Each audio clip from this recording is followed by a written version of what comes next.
Election Day, just 2 weeks from today, and the candidates are in the middle of their final push to get the 270 electoral votes they need to win. Part of that effort, of course, includes campaign ads. You don't need to tell us, but Georgia is one of several battleground states getting inundated ahead of November 5th.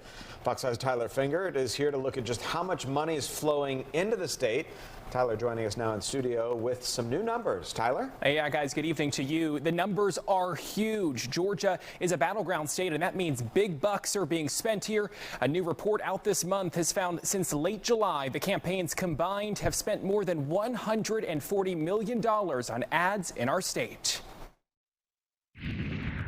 Only President Trump cut middle-class taxes. You see them on this station. Kamala Harris has spent decades fighting violent crime. And every other one in Atlanta. President Trump will cut taxes again. The campaign ads. We, over the last 4 years, have strengthened the Affordable Care Act. Are one of the telltale signs it's an election year. It's overwhelming, but both sides need to get their point out. It is getting annoying, but I think that maybe the reason for it is because a lot of people already have made up their mind. According to a report from Ad Impact, the campaigns have spent a staggering $144 million in Georgia ads from July 22nd to October 8th. The report says it's the third highest battleground spending leading up to Election Day. From a marketing standpoint, we put advertising dollars where they're going to work for us.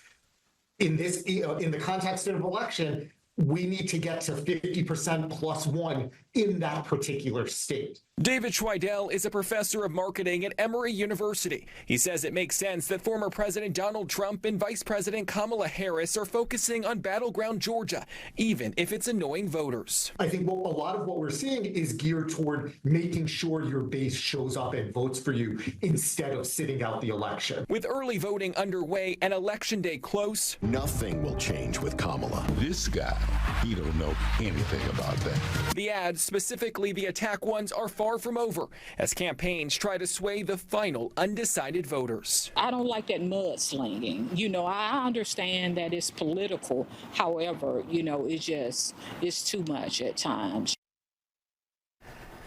And according to Ad Impact, only Pennsylvania and Michigan are seeing more political spending. The organization found that most of the ads running in Georgia are related to housing, the economy, and health care.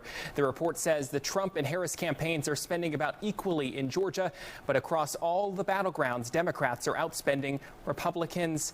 And I think it's safe to say that, unfortunately, we are not done yet. There are definitely going to be plenty more ads in the next 2 weeks. Funny thing is, you go to like California or Arkansas, and there's no ads on the air because those are not swing states. Yeah, just goes to show how important our state is in this election. Yeah, we obviously are a key to winning and getting to the 270 necessary. Yeah. Tyler, thanks. Thanks, Tyler. Well, it's been